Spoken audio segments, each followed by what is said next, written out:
Greetings and welcome to another installment from the Patchwork Productionz Learn to Crochet for Beginners series. In this video, you will learn about the Gauge Swatch. For those of you who are new to my channel, my name is Stitch, and Patchwork Productionz is all about learning and doing crochet. So make sure you subscribe so you never miss another installment. Without further ado, let's get started. So in this video, we are going to be learning about the swatch gauge.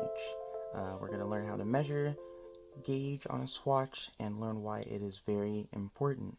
So you're going to need a swatch, which we'll explain how to make in a second, but I'm just using my pot mat that I had from a previous tutorial, and the link will be in the description box for that.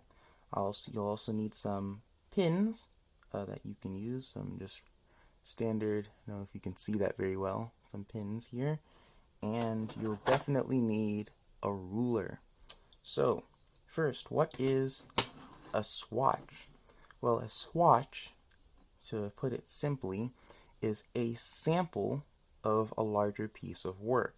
And so a representation of a swatch for this was just made with single crochets worked in the row. This would be a good example of a swatch of this. It's a smaller subset, sample of what this is. Of course, for the purpose of the gauge, this is awfully small, but it's just an example. And the reason why a swatch gauge is very important is because most times when you get a pattern, a gauge is going to be associated with it, and you need to make a swatch in order to measure the gauge. And so this being worked with single crochets, the swatch would be worked in single crochets. Where this in double crochets, the swatch would also be worked in double crochets. And then the gauge is the amount of stitches and the amount of rows there are to a certain amount of inches.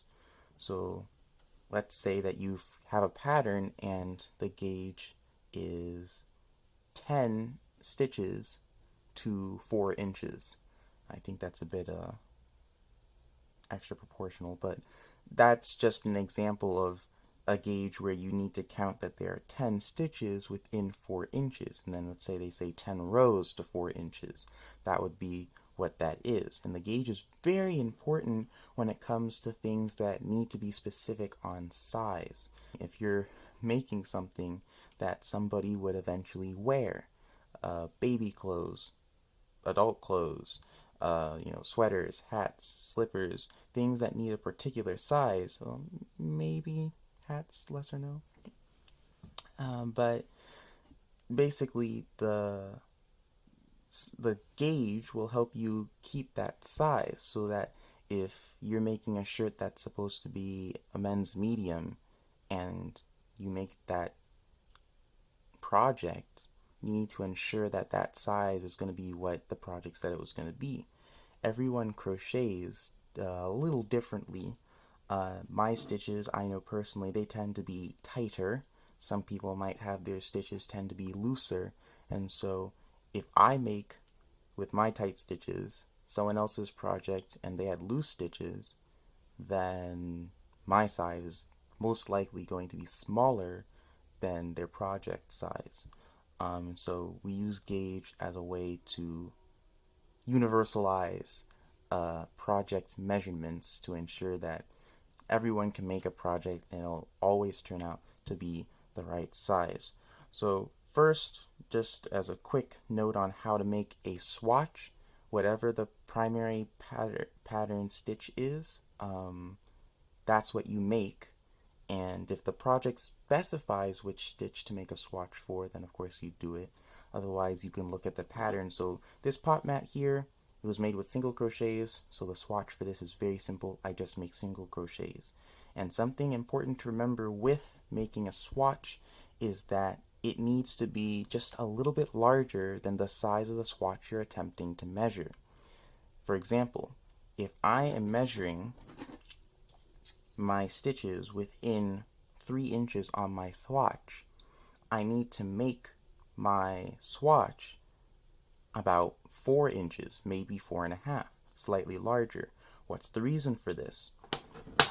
Because the edges usually don't portray the stitch size quite as accurately as the middle of your work. Let's take this for example. This here is about, I think, 10 stitches across, done by, I don't remember how many rows, but this here would not be good for a 3-inch swatch. And the reason is because, or a 3-inch gauge, and the reason is because it goes across the whole 3 inches. That means when you measure it, you're measuring these end stitches, it's going to skew your results. You want the stitches from the middle of your work because it'll give you the most accurate representation.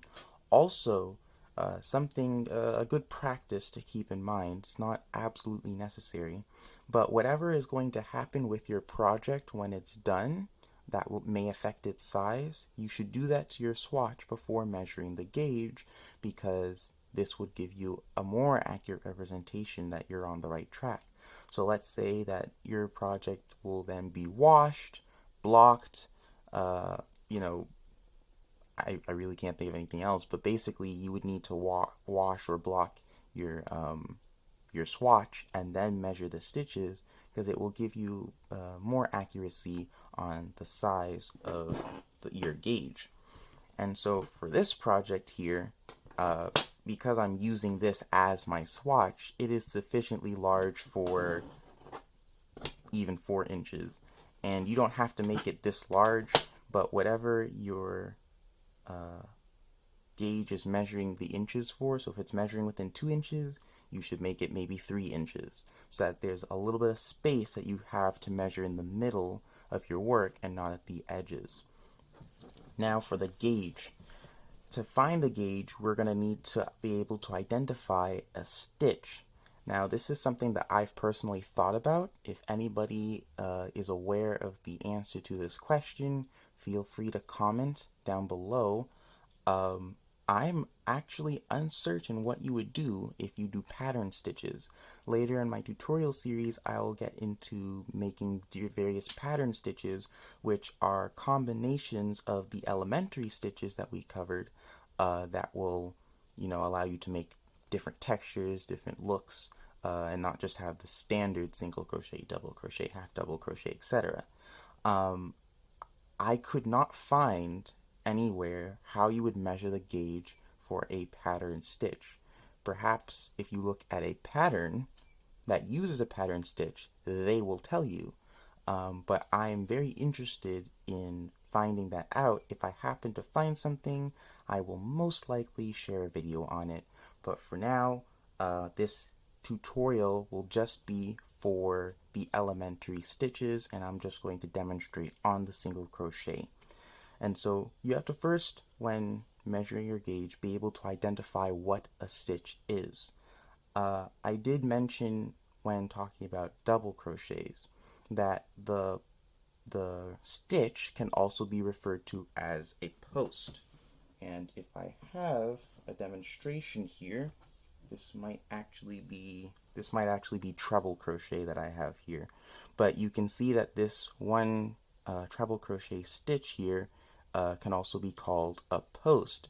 And so with stitches like these or the double crochet, it's fairly easy to identify a stitch. But when you have the single crochet, there's not necessarily a large post that you can identify, but there is still a way to tell what the stitch is. And if you look carefully, I'll try to put it close up so you can see, right here is one stitch. And I should get a little needle, hope I don't stab myself, but just show you that right here we can see there's a stitch. Those stitches go all the way up. And so by being able to identify those, we can get the gauge for the stitches. Now to identify a row, you just find the top and the bottom of a stitch. So as long as you can identify a stitch, you can find the top and the bottom, and there you have a row. So let's first find our gauge for this because I did not make this with a gauge. Some projects don't require gauges. Pot mats, a gauge is not necessary. Stuffed toy, gauge is not necessary. But for projects where a gauge is necessary, you would make a swatch to measure it. So let's just use this as our swatch, and let's measure a gauge within 4 inches. And so to do this, we first need to insert our first pin as a little barrier in the front of this first stitch that we're going to be measuring from. So I'm going to insert it and then show you what I have done. Let's just make sure I'm where I want to be. So we're going to insert this right there. And so if you look closely, you can see, let me get another pointer pin. If you look closely, you can see that here we've identified a stitch, and I've put my pin right in the front of it. So this is like a little boundary. And so we're going to be counting from this stitch onward to the 4 inches. This would be the first stitch in our little row count. And so the pin is there so that we have a little barrier, something we can identify from beginning to end. And I put it in between the space and not in the stitch, just so that we can always keep count of that stitch. Now there will be a few cases where you will need to measure a gauge with a half stitch, in which case a pin will have to go through half of the actual stitch. But because we're going to stick with measuring whole stitches, we're going to stay in that space. Now, if you happen to have a gauge that measures with a half stitch, sometimes you can just measure it by doubling the gauge distance and doing all whole stitches. But sometimes it's a half stitch. So now that we have that first pin there, and we know where our first stitch for counting is, we're going to have our ruler with the 0 on that marker, because that's like our starting line. And then we're going to go all the way across to where we have 4 inches, and we're going to put another pin there. So I'm going to take this pin, and right here, and so we're going to insert that pin. Thankfully, this is all whole stitches, and so I can just insert it right into a space. There we go. And now you can see we have pin number 1 and stitch number 1, so that's like our little starting line. Then we have the finish line here. So we have the last stitch and our pin in between that space. So now we can count the stitches in between. Let me get another pointer pin. And so let's count these.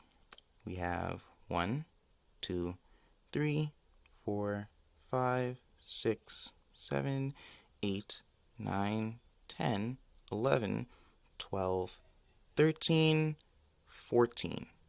So we have 14 stitches to 4 inches. This would be our stitch gauge. So we know how many stitches are supposed to be within 4 inches. Now we can measure our rows, so we can get our row gauge.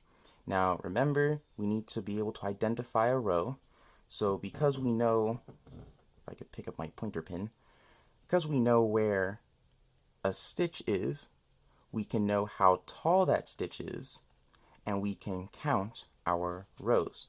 So if you just look closely, let's go to our first stitch here. This is the top of the stitch. This is the bottom of the stitch. This here is one whole stitch. And so this here is also one whole row. And so just like we had a starting line for the stitches, we're going to have a starting line for the rows.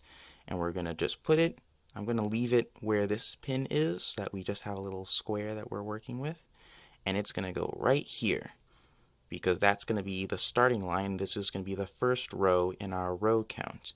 Now, if I look at this, I'm going to be frustrated because my 4 inches goes a little high. So I'm going to move my pins down, and then I'm going to do this. So give me one brief moment. Alright, so I just moved those down, and now we can work on getting our row, row marker. So we're going to, this is the first stitch, and we're going to insert right here. Oof. There we go. And so now this is the beginning of our row count. Now that we have our first marker here, we can measure with our ruler 4 inches to the top, and our ruler is going to have the 0 indicator, or which one would be easier? Yep, the 0 indicator right on our marker. You just hold it close so you can see. Alright, so it's not wanting to focus. But if we have it right there, then we'll be able to measure all the way across. So if we have this here, and measure all the way up, we'll actually see that our gauge for this, I could try to stretch it, but that's not, a good idea. Basically, we have half rows for our gauge. So if my thing will finally focus, I can show you.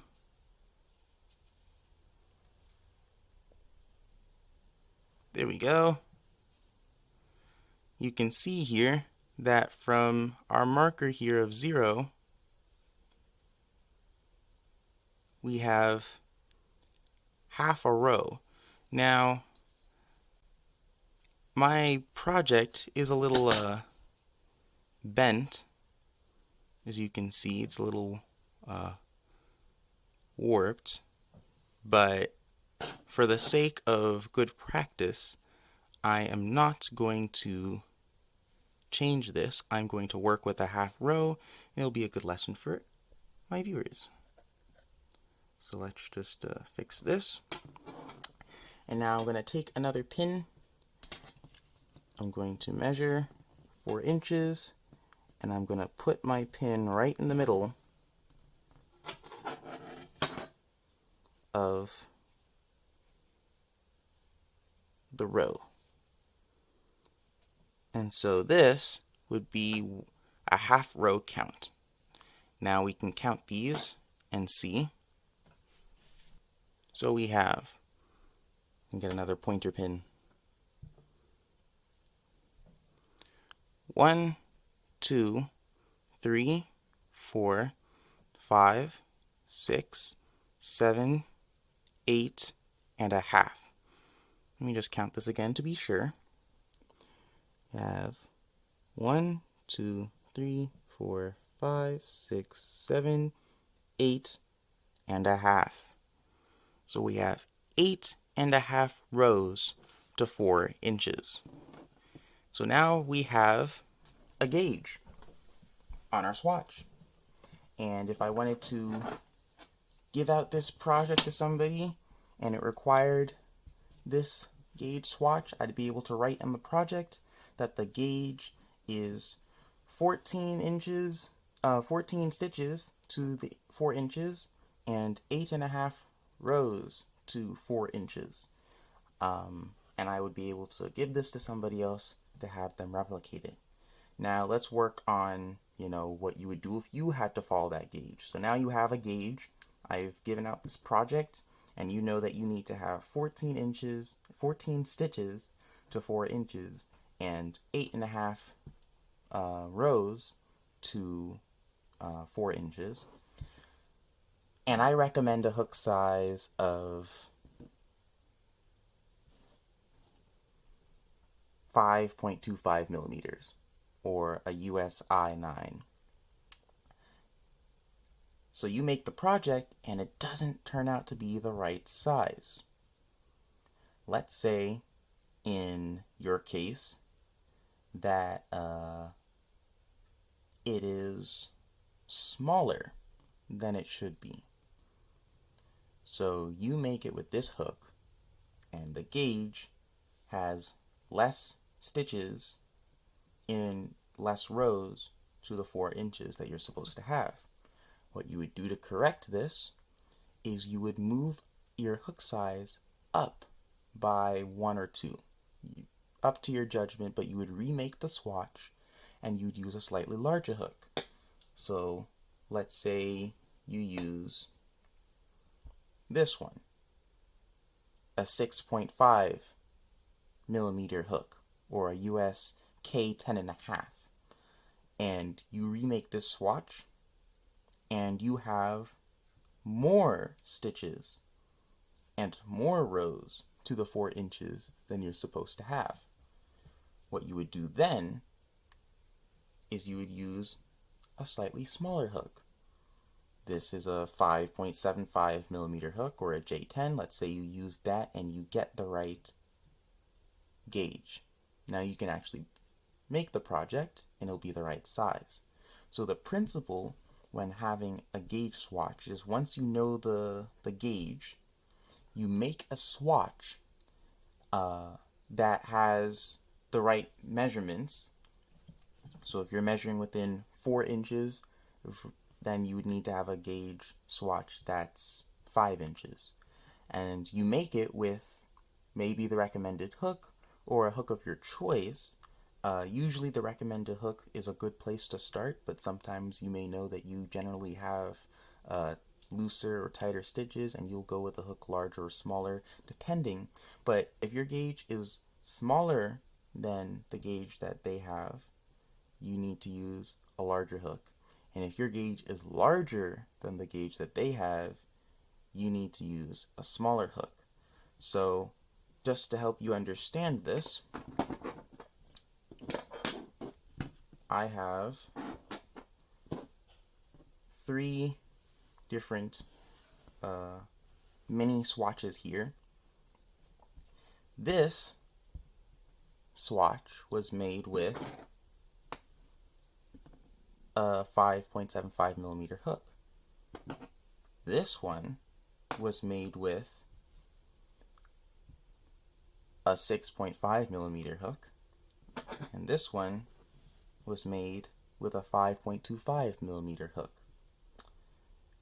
Because the hook size discrepancy that I have is not that large, it may be a tad difficult to notice, but if I just line these two up right here, you'll see that the orange one here is ever so slightly smaller than the big one, the yellow one. And so let's say that this is supposed to be the size of my swatch, and I make this with the hook size that I used, and it's too small.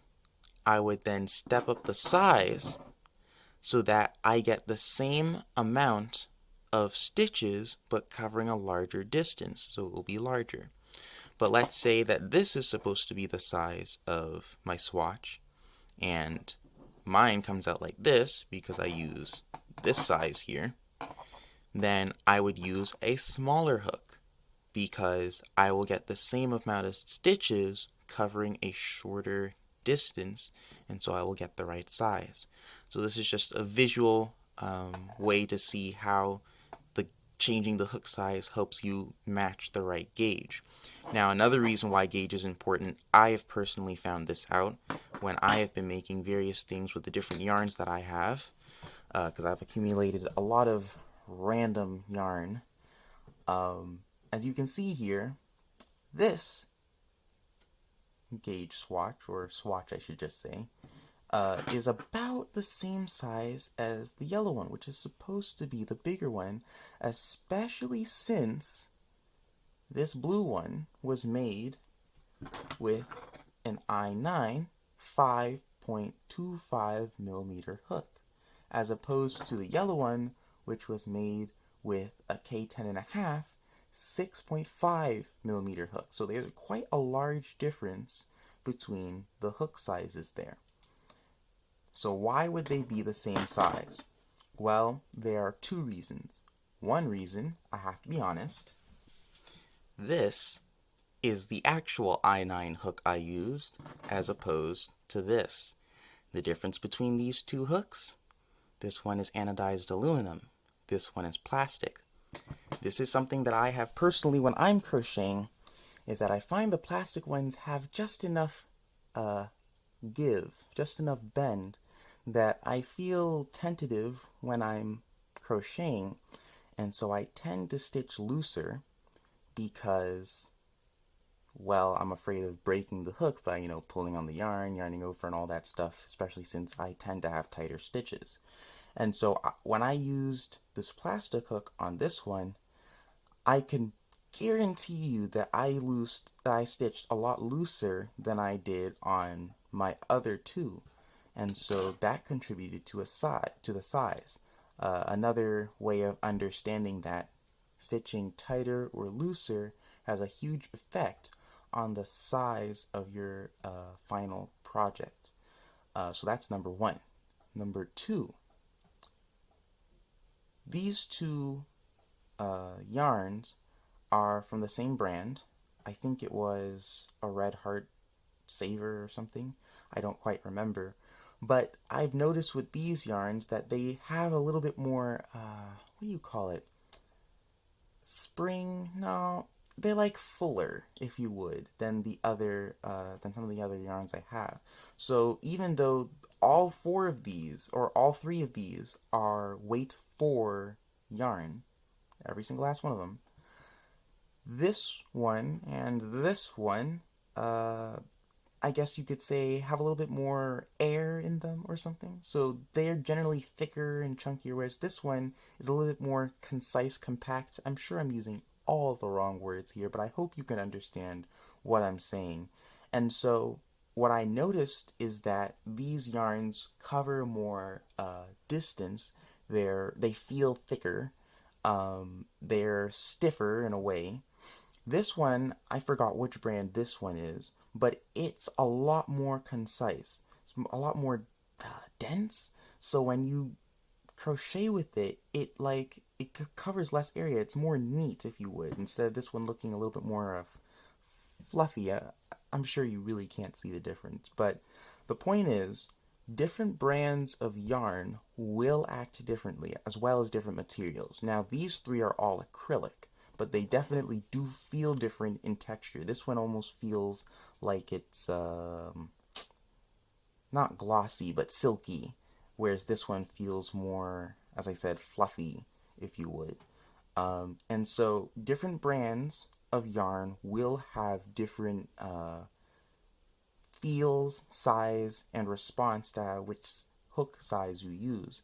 And so let's say you do follow all of the right gauge stuff, but you use a slightly different brand of yarn than the person who made the project, you may still end up with something that's a different size.